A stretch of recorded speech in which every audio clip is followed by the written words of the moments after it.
Alors, je suis là aujourd'hui pour vous expliquer comment on construit certains types d'applications chez letl.coop et vous présenter les différents logiciels open source qu'on a conçus afin de faciliter cette tâche. Donc ça va être de la découverte parce que certains d'entre eux vont être annoncés pour la première fois publiquement aujourd'hui. Alors, la présentation rapide, je m'appelle Kevin Dinglas, je suis cofondateur de letl.coop, qui est une société coopérative que je partage avec tous mes amis là au premier rang, et je suis également membre de la Core Team Symfony. On va commencer par un petit historique de nos moyens de communication. Alors, 1985, c'était le bon vieux temps. Ensuite est arrivé Internet et le web en particulier. Du coup, ça, c'est ce que vous tous ici, développeurs web, devez connaître comme architecture, c'est-à-dire un serveur HTTP qui expose des ressources, généralement des documents HTML, mais pas que. Entre-temps, un petit peu après, on a aussi introduit Ajax et ce genre de choses. Mais dans la plupart des cas, un navigateur va faire des requêtes synchrones au serveur HTTP et récupérer des pages web pour les afficher sur le navigateur. Qui ne connaît pas ce mode de fonctionnement? Personne, super. Alors, les outils qu'on utilise tous les jours et pour lesquels on est ici, qu'on adore, sont Symfony, Twig, Ascetic, etc., sont toujours, en tout cas dans leur édition standard, très orientés pour réaliser ce type d'application. Maintenant, le Minitel, c'est vieux, on peut peut-être commencer à réaliser des applications d'une manière un petit peu différente. On va exposer le terme d'API centrique. Alors, qu'est-ce qu'on entend par API centrique? C'est une manière de concevoir les systèmes d'information qui est un petit peu plus moderne et qui offre un petit peu plus de possibilités que ce qu'on a vu juste avant. Donc, en fait, on va avoir une API. On va rentrer plus dans les détails techniques après, qui va être au centre, une ou plusieurs API, qui va être au centre de notre système d'information. Et le site web, plutôt que de l'exposer directement via le serveur HTTP comme avant, on va le concevoir sous la forme d'une application single page application en JavaScript avec AngularJS, Ember, ce genre de technologie. Et une fois chargé par le navigateur, il va venir récupérer les données depuis le serveur directement sous forme de JSON, de XML, de données structurées et brutes. Deuxième type d'applications qui vont pouvoir consommer nos API au centre de notre système d'information, c'est les applications mobiles natives. Parce que maintenant, on a tous des iPhones, ce genre de choses. J'en ai un là avec moi. Et si on a une application qui est sur Google Play ou sur l'App Store, voilà, on ne peut pas l'exposer directement depuis un serveur web. Il faut qu'elle ait des données à manger et les API peuvent servir à ça. Troisième type d'application que l'on peut faire consommer nos données, c'est les applications lourdes. Depuis Windows 8 et également avec les technologies Linux, GNOME en particulier, on peut très facilement créer des applications lourdes qui vont venir consommer une API et qui vont être réalisées avec les technologies du web. Avec Windows 8 en particulier, on peut utiliser JavaScript pour faire des applications classiques sous Windows. Dernier point, certainement le plus important, le gros intérêt d'exposer nos données de manière structurée, à la fois en lecture et en écriture, c'est qu'on va permettre à nos clients, nos fournisseurs et nos partenaires de venir très facilement et en temps réel brancher leur propre système d'information, leur propre site, leurs propres applications sur nos données. Très friand aussi de ces données structurées, on va y venir plus en profondeur par la suite, les moteurs de recherche, les agrégateurs, les annuaires, les places de marché, en fait tout l'écosystème e-commerce est en train de muter de manière très forte vers des architectures de ce type parce que ça permet de rendre beaucoup de services. Un petit schéma très moche qui représente un petit peu tout ça. Alors, on parle d'API au centre du système d'information, mais comment on fait pour... voilà, quels sont les formats, quel est l'état de l'art au niveau des API. Alors, je passe très rapidement là-dessus parce que c'est quelque chose qui doit être relativement bien connu également. Le standard de l'industrie, parce qu'il est léger, standard, reconnu comme standard ouvert du web, normalisé, etc., et qui fonctionne partout, que ce soit côté serveur ou côté client, c'est JSON. Il y a des outils, des bibliothèques dans à peu près tous les langages de programmation, que ce soit PHP, Symfony, ou alors côté client en JavaScript, en Objective-C, en Swift, qui permettent de travailler avec ce format-là. Le deuxième pattern qui a été adopté très massivement ces dernières années, c'est REST. Alors REST est un style d'architecture orienté ressources qui repose sur HTTP. En fait, c'est un peu un retour aux origines du protocole HTTP et du web. Et ce patron architectural va nous permettre d'exposer en lecture et en écriture via le protocole HTTP des données avec lesquelles on va pouvoir interagir via différents formats. L'un des autres points à connaître de HTTP et de REST, c'est que c'est stateless, ce qui a des gros intérêts en termes de scalabilité et qui va poser quelques soucis lors de la conception de nos API. Là où les problèmes commencent, c'est que contrairement à SOAP ou RPC, ces protocoles de ce type-là, REST, c'est juste un style d'architecture, c'est juste un patron, mais il n'y a aucune norme, aucun standard, aucun format qui permet de le spécifier très précisément. Alors, pour venir parer un petit peu à ça, et puis pour venir aussi contrer le mouvement pendant un temps, toutes les applications qui sortaient, c'était des API REST, même si elles ne respectaient pas les grands principes. Du coup, on est venu brancher deux termes là-dessus, 8OAS et Linked Data. Alors, 8OAS, finalement, c'est une nouvelle définition de REST. Ça permet de dire que nos données structurées que l'on va exposer via l'API, elles vont être identifiées par des URL et non par les identifiants uniques de base de données qu'on a l'habitude d'utiliser. Et du coup, elles vont faciliter l'interopérabilité. C'est-à-dire que comme sur une page web, on a des liens hypertextes qui permettent de changer de sites de manière transparente. On a un navigateur que l'on a sur le site de Sensiolab ou celui d'Etiel.com. Il suffit d'un lien, un même navigateur va pouvoir comprendre les deux sites Internet. L'objectif de ce mouvement 8OS patron architectural, ça va être de concevoir des API qui vont pouvoir à la fois référencer des données chez d'autres prestataires, donc gros intérêt d'interopérabilité, mais aussi qui vont pouvoir être découvertes automatiquement par des clients génériques. Actuellement, si vous faites une application qui veut consommer des données de réseaux sociaux, imaginons qu'elle veut récupérer des données depuis Facebook et depuis Twitter, vous allez devoir écrire un client spécifique, un pour Twitter, un pour Facebook, qui respecte chacun le standard, la documentation qui est fournie par chacun de ces deux réseaux sociaux. Si ils utilisaient une API 8OAS avec un format commun, ce serait possible d'avoir un client générique qui est capable de récupérer des données depuis ces deux fournisseurs-là. Dernier point important sur l'état de l'art des API, c'est les vocabulaires. Parce que, imaginons que dans le meilleur des mondes, nos formats 8OS, Hypermedia soient très répandus. Il n'empêche que si Facebook et Twitter utilisent des termes différents pour définir quelque chose qui a un sens commun, ça va être très difficile pour une machine, contrairement à un humain qui connaît le contexte, qui connaît le langage naturel, etc., de pouvoir savoir quelles sont les données qui sont exposées. Très concrètement, si j'ai un tweet chez Twitter, un post chez Facebook, la machine ne saura pas dire que c'est la même chose. Du coup, il va nous falloir des vocabulaires qui vont être normalisés, qui vont être adoptés par l'industrie, qui vont permettre de dire, quand j'expose un post, ça a ce nom-là, par exemple post, et c'est utilisé partout par tout le monde, ce qui permettra de faire des applications génériques. Alors, plus intéressant, pour en tout cas ce que je vais présenter par la suite, ces vocabulaires qui sont définis, alors on en voit quelques-uns ici, schema.org, Good Relations, FOF, Dublin Core, donc il y a quelques initiatives comme ça qui existent, sont composées de classes de propriétés et de relations. Alors, on a vu un petit peu l'état de l'art, maintenant, comment on fait pour implémenter ça dans nos propres applications ? Il y a tout un tas d'initiatives de divers formats, tentatives de standardisation, etc., qui sont apparues pour expliquer, définir des formats qui nous permettent d'exposer des API REST hypermédias. On en voit quelques-uns ici, on ne va pas en faire la liste, on n'a pas trop le temps pour ça. Ce qu'on a décidé de faire chez Letiel pour nos applications, c'est de voir un petit peu qu'est-ce qui est bien, qu'est-ce qui est utilisable, qu'est-ce qui est standard, et puis de travailler avec ça directement plutôt que de proposer des solutions qui vont permettre de laisser aux développeurs, en tout cas, la responsabilité de choisir les formats à utiliser. Alors, celui qu'on a choisi pour l'hypermédia, c'est JSON-LD. Alors, qui connaît JSON-LD parmi nous ?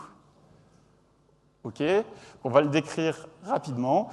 C'est un standard. Alors, contrairement à tous les autres que vous avez pu voir avant, c'est un standard qui a été normalisé l'année dernière par le W3C, donc comme HTML, CSS et d'autres standards comme ça, c'est maintenant une norme du web ouvert. Ensuite, le gros avantage qu'il a sur les autres, même si certains ont un trait commun, c'est qu'il est facile à prendre en main. On va voir un exemple de document JSON-LD après. Ça ressemble très fortement à une API REST que vous avez pu faire à la main, sans standard, sans hypermédia auparavant. Dernier point qui nous a poussé là-dessus, c'est une technologie qui a été très fortement poussée par Google et qui depuis a été adoptée par Gmail, GitHub, la BBC, Microsoft, tout un tas de gros comptes de grands comptes tout au long de l'année dernière, et c'est en train de devenir, en plus d'un standard du web, un standard de fait de l'industrie. Dernière petite subtilité, mais qui peut être intéressante dans certains cas. En tant que norme W3C, ce format est aussi compatible avec les technologies précédentes du web sémantique, en particulier RDF, Sparkle, TripleStore, etc. Dans le monde du développement web, on utilise relativement rarement ces technologies-là, mais dans d'autres domaines, ça peut être beaucoup plus intéressant. Du coup, tous ces outils précédents sont compatibles avec JSON-LD. En fait, il existe une manière de formater le JSON-LD pour le transformer en RDF. Et pour le vocabulaire, on a fait le choix, alors on verra dans les outils on peut le changer, mais de schema.org. Pourquoi? Parce qu'il y a un très grand nombre d'éléments qui sont définis par ce vocabulaire, les personnes, les publications, tout ce qu'il faut pour faire du site web classique en tout cas.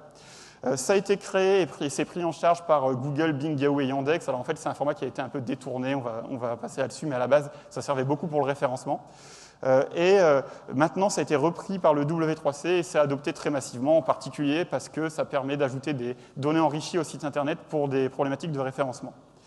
Dernier point important, dans ces formats de sérialisation, il y en a un qui est supporté, qui est le JSON-LD. Ça tombe très bien, c'est celui qu'on a décidé d'utiliser comme format hypermédia. Autre chose, depuis, ça a été annoncé la semaine dernière, il y a un nouveau mécanisme d'extension qui a été défini pour ce vocabulaire. Du coup, maintenant, en plus des classes et des propriétés qui sont définies dans les vocabulaires, on va dire clés en main par Google, c'est possible d'ajouter nos définitions de classes et propriétés métiers qui vont répondre plus à nos propres besoins. Alors, dernier standard que l'on a décidé des standards en voie de normalisation qu'on a décidé d'utiliser, c'est Hydra. En fait, JSON-LD permet de créer des API REST hypermédias, mais ne définit que les opérations en lecture, comment on va accéder aux données. Hydra, ça va venir ajouter le support de l'écriture en fait là-dessus. Donc c'est un langage qui permet d'écrire des API REST en JSON-LD. C'est aussi pris un format qui est défini par le W3C, donc les trois forment un ensemble technologique cohérent, hein, qui sont définis par les mêmes organismes et qui sont ouverts. Donc ça ajoute le support de l'écriture à nos API, et ça permet aussi, via un système de documentation machine, de créer des API autodécouvrables, comme on les aurait fait en SOAP il y a quelques années. Autre point important, ça normalise et ça formalise la gestion des collections avec pagination. Comme je le disais, c'est un standard du W3C. Alors, qu'est-ce que ça donne concrètement? Eh bien, comme vous pouvez le voir, c'est un document JSON relativement classique. La seule différence avec ce que l'on a l'habitude de voir, c'est qu'on a certaines propriétés qui sont préfixées par un arrobase ici et qui vont venir définir des types spécifiques JSON-LD. Je ne vais pas en dehors de ça, on a un document classique mais qui peut contenir des sous-documents en fait. Voilà, donc là ici, c'est un document JSON-LD qui utilise des termes du vocabulaire schema.org. Donc ici, un événement avec le lieu et l'adresse où il se produit et les différentes offres avec les prix des places. L'objectif, ça va être de pouvoir exposer ce type de document très facilement avec Symfony. Alors, comment faire ça avec Symfony? Pour faire des API REST avec notre framework préféré, il y a tout un tas de bundles et d'outils qui sont, pour la plupart, d'excellentes factures qui permettent de faire à peu près tout ce qu'on veut, mais qui ont certaines limitations. Le premier, c'est que ce n'est pas un tout homogène et du coup, c'est assez compliqué à prendre en main. Il y a beaucoup de boilerplate code à écrire. Excusez-moi. Le deuxième, c'est que ces normes JSON-LD et Hydra étant assez récentes, elles ne sont juste pas du tout supportées par les outils habituels, FOSS-REST, etc. Le dernier, c'est que ça fait beaucoup d'outils à savoir maîtriser et du coup, une courbe d'apprentissage un petit peu lente. Il faut fouiller sur Internet pour savoir les utiliser. On a vu beaucoup d'équipes se casser les dents avec ces outils-là. Alors, petit aparté, Fabien en a déjà parlé ce matin lors de la keynote, tous ces outils du stack REST traditionnel de Symfony, ou quasiment tous, dépendent de JMS Serializer, qui est sous licence Apache 2 et qui, du coup, est incompatible avec la GPL v2 et qui, du coup, n'est pas utilisable avec Drupal, PHPBB ou Telia qui utilisent cette licence. Ce n'est pas le cas de notre outil qui, lui, est en licence MIT comme Symfony. Alors, l'outil, le voilà, donc une solution facile à prendre en main, évolutive et intégrée pour réaliser des API REST. Le code est déjà disponible sur GitHub, mais c'est encore expérimental, mais ça fonctionne. Et il y a aussi une petite API de démo au cas où vous avez curl sur votre iPhone qui est dispo. Alors, finalement, c'est quoi cette plateforme? C'est une autre édition de Symfony. On connaît tous l'édition standard. Là, c'est une édition spécialisée pour la création d'API REST.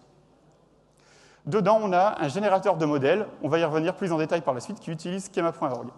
Un outil pour générer des API qui est tout nouveau et qui va venir remplacer FOSS-REST, qui a pour objectif d'être plus simple à prendre en main et tout aussi extensible, tout aussi puissant. De la documentation autogénérée via Nelmio API Doc, donc quand il y avait des outils qui étaient réutilisables et qui étaient de bonne qualité, comme ceux de Nelmio, on les a réutilisés, hein, bien sûr. Une plateforme de test complète pour vos API qui est basée sur BIAT. Donc, on ne va pas rentrer dans les détails là-dessus aujourd'hui, mais vous avez tout l'outillage nécessaire pour faire du BDD et puis pour écrire vos scénarios de validation du fonctionnement de votre API.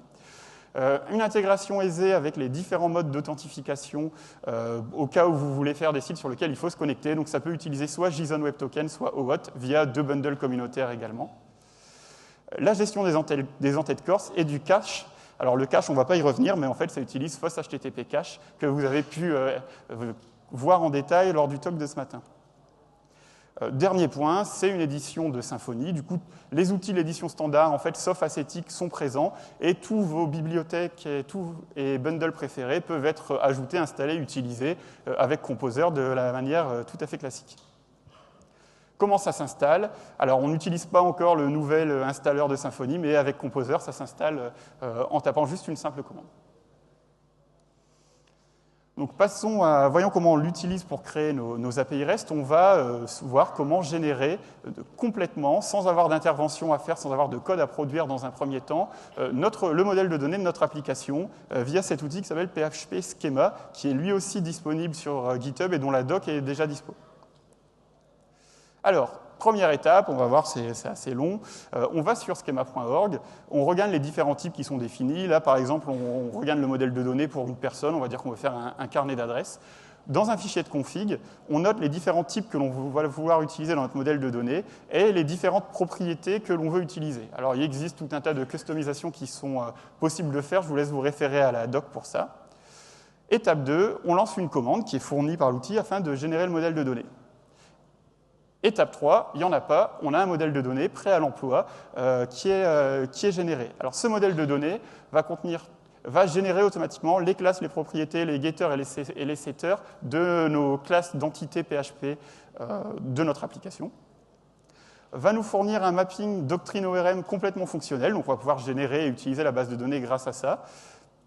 Va également générer les contraintes de validation pour le composant validator de Symfony. Va créer une PHP doc complète et éventuellement peut créer des interfaces PHP, utiliser la fonctionnalité Resolve Target Entity de Doctrine, ce qui a de l'intérêt dans les gros projets découplés, et aussi s'intégrer avec le générateur d'API que je vais présenter par la suite, et exposer les données de notre API via les vocabulaires schema.org. C'est-à-dire que là, on génère nos classes à partir du vocabulaire, et ensuite, on va pouvoir faire l'opération inverse, c'est-à-dire prendre nos données qui sont en base de données, prendre notre modèle de données, et le sérialiser en lui indiquant les types hypermédias qui sont ceux définis par schema.org. Alors, comment ça fonctionne tout ça? En fait, les vocabulaires schema.org sont définis en RDF, ce qui est très pratique pour nous. Donc il y a un parseur qui est fourni avec l'outil, qui va venir se connecter à schema.org, récupérer les définitions des vocabulaires, et puis il y a assez de données. Les gens de chez Google ont fait un travail assez important pour qu'on puisse générer un modèle de données qui va finalement être d'aussi bonne, voire de meilleure qualité que ce qu'on aurait fait à la main, parce que pour la plupart de ces types, il y a beaucoup de gens, beaucoup d'organismes qui ont réfléchi, et ça a été éprouvé assez fortement en production. Alors, un exemple de code généré via cet outil. Donc là, j'ai pris une entité au hasard. Donc on voit qu'il y a la définition des namespaces, il y a l'import des données doctrine ORM et du composant validator. Il y a une PHP doc avec une vraie description compréhensible qui est importée depuis les types schema.org. Et alors, prenons quelque chose d'un petit peu plus compliqué. Par exemple, ici, la gestion des relations est supportée. Là, par exemple, j'ai généré pour l'exemple deux classes, une classe postale adresse qui est liée avec cette personne ici, et du coup, la gestion des relations doctrine a été ajoutée. Et là, par exemple, j'ai une date, du coup, j'ai aussi le bon type doctrine qui est deviné automatiquement, etc. Et j'ai la contrainte de validation qui est ajoutée par le validateur de Symfony. Alors, si on descend un petit peu plus loin, j'ai également les getters et les setters avec le type int, la PHP doc, etc., qui est généré complètement automatiquement. Voilà, donc tout ça en une commande et quelques types que je suis allé piocher sur schema.org. Alors, pour montrer quand même les limites de l'outil, ce n'est qu'un outil de scaffolding, c'est-à-dire que vous allez pouvoir vous en servir pour bootstrapper votre application et créer une première ébauche de modèle de données qui va être générique, qui va respecter les conventions du vocabulaire schema.org, mais bien sûr, il va falloir que vous ayez un petit peu de boulot quand même et que vous ayez rajouté vos propres classes, vos propres types et que vous ayez personnalisé un petit peu tout ça. Alors, deuxième Deuxième outil fourni avec API Platform, un bundle Symfony qui permet d'exposer une API REST hypermédia qui supporte schema.org, JSON-LD et Hydra, bien sûr, sans quoi je ne les aurais pas présentés, très facilement, beaucoup plus facilement qu'avec FastREST, tout en restant très extensible.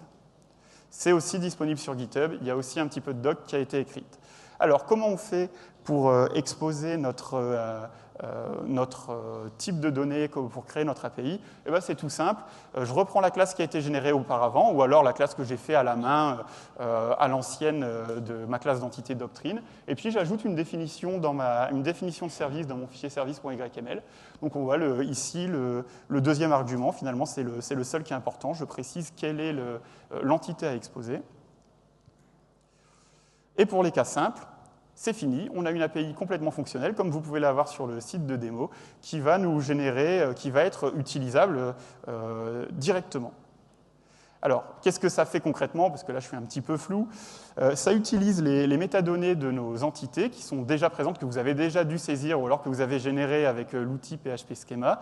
Les métadonnées Doctrine ORM, le composant validator de Symfony, le composant serialiseur de Symfony 2.7. Alors, il y a une chose que j'ai omise de dire, c'est que ces nouveaux outils, en tout cas celui-ci, ne fonctionne qu'avec Symfony 2.7, qui n'est pas encore sorti. Et le gros travail qui a eu lieu sur le serialiseur de Symfony 2.7, en fait, c'était dans le cadre de ce projet. C'était pour permettre à cet outil de fonctionner, entre autres.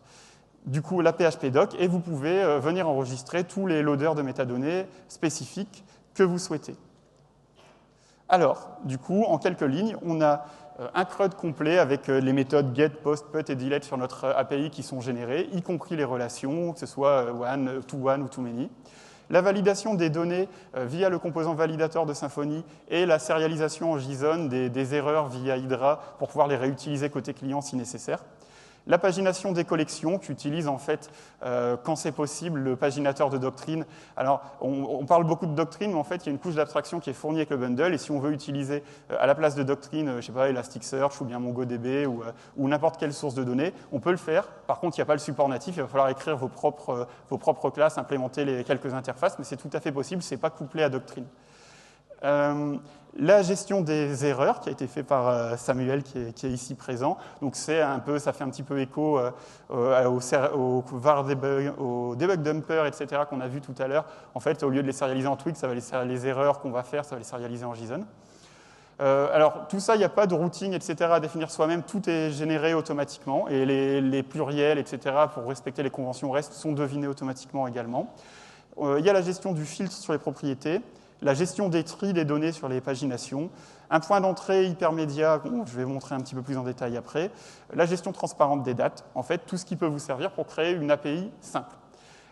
Il y a aussi, je l'ai déjà dit, le support JSON-LD de Hydra et de schema.org. Alors, si on utilise l'outil Hydra Console, il y a quelqu'un qui a déjà utilisé Hydra Console ici ?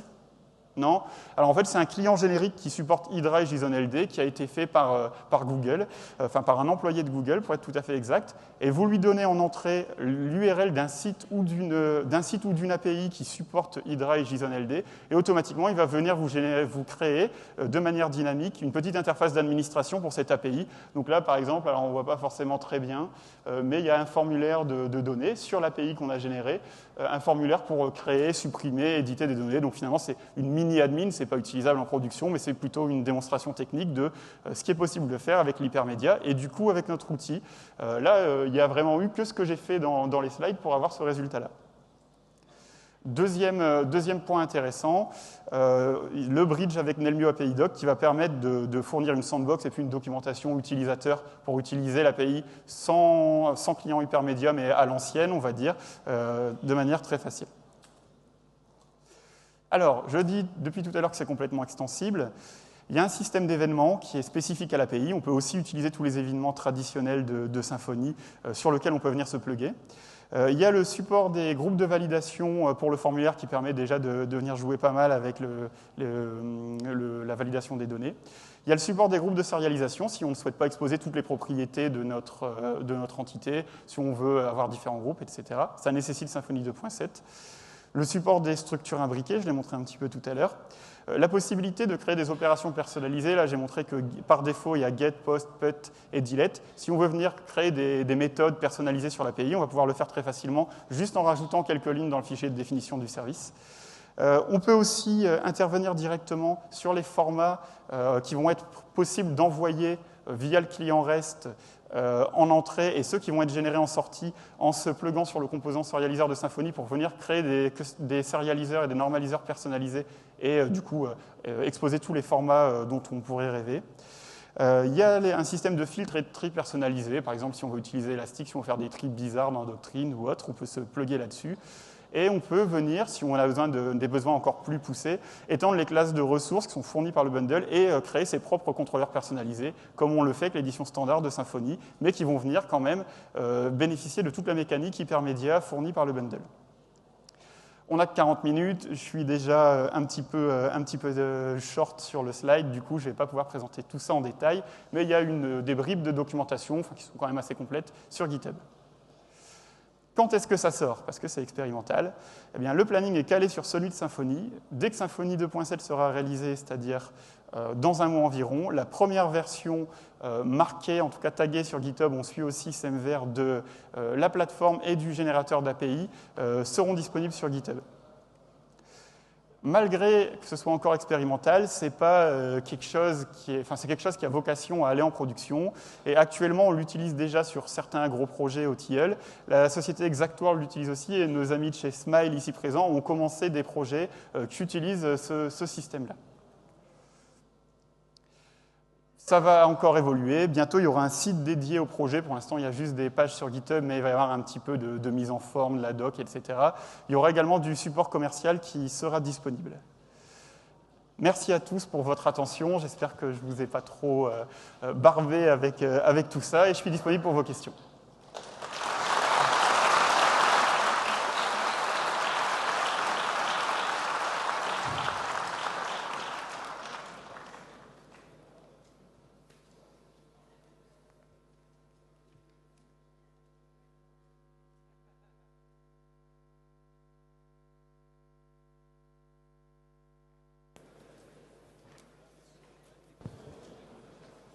Bonjour. Bonjour. Merci beaucoup pour la presse, pour l'outil aussi. C'est assez impressionnant. Quid de toute la partie sécurisation de toutes ces ressources-là? Ouais. Alors, effectivement, je ne l'ai pas mis dans le slide parce que c'est long. Ça mériterait un talk à part entière. Mais comme je le disais, on peut très facilement utiliser... En fait, ça va venir... c'est du Symfony standard, donc tous les outils, le composant sécurité de Symfony standard va pouvoir être utilisé sans difficulté. Donc que ce soit le firewall ou les isGrant, etc., tout ce qui est fourni par l'outil vont pouvoir être utilisés. Alors, pour faire en sorte que ce soit stateless, par contre, et pour ne pas reposer sur les cookies, etc., on va plutôt venir remplacer quand même le form login traditionnel par soit JWT, le bundle que j'ai évoqué très rapidement, soit avec OAuth. Mais en tout cas, on va, via soit le fichier de config security.yml, soit en venant utiliser le système d'événements justement dont j'ai parlé, on va pouvoir venir gérer de manière assez fine, aussi fin que l'on veut, l'authentification et l'autorisation. Et on le fait sur les projets. Mais pour la partie haute, c'est un composant à part. C'est complètement externe. Ouais. En fait, c'est agnostique du système d'authentification. Merci. Alors, bonjour. Merci déjà, ici. Voilà. Donc ça va peut-être compléter justement la question précédente, mais si actuellement j'ai un projet Symfony de l'édition standard et que je veux utiliser ces API, est-ce que c'est possible ou il faut absolument que j'entre dans l'ère de l'édition API? Alors, c'est tout à fait possible. Ça a été conçu comme ça. Et en fait, sur les projets que nous, OTL, on développe, ils ont été lancés avant cette édition, qui finalement est très proche de l'édition standard. Et du coup, en allant sur GitHub, on peut aller juste sur l'un ou l'autre des deux outils que j'ai présentés et l'installer dans son édition standard et l'utiliser pour générer une API dans une code base existante ou autre, il n'y a aucun souci. D'accord, merci. Et même s'il y a FOSREST ou autre d'installer à côté, ça va fonctionner. Oui, je suis là. Bonjour, merci pour la conférence. Est-ce qu'on va pouvoir facilement versionner des ressources sur l'API? Est-ce que vous avez pensé à ça? Alors, il n'y a pas de système de version comme avec JMS qui est fourni d'office. Par contre, le composant serializer de Symfony 2.7 a été enrichi du support des groupes. Et du coup, on veut dire pallier à ce manque de support du versionning via les groupes. C'est-à-dire que si on configure correctement sur chacune de nos propriétés d'entités un groupe par version qu'on veut exposer, on peut s'en sortir assez facilement. Merci.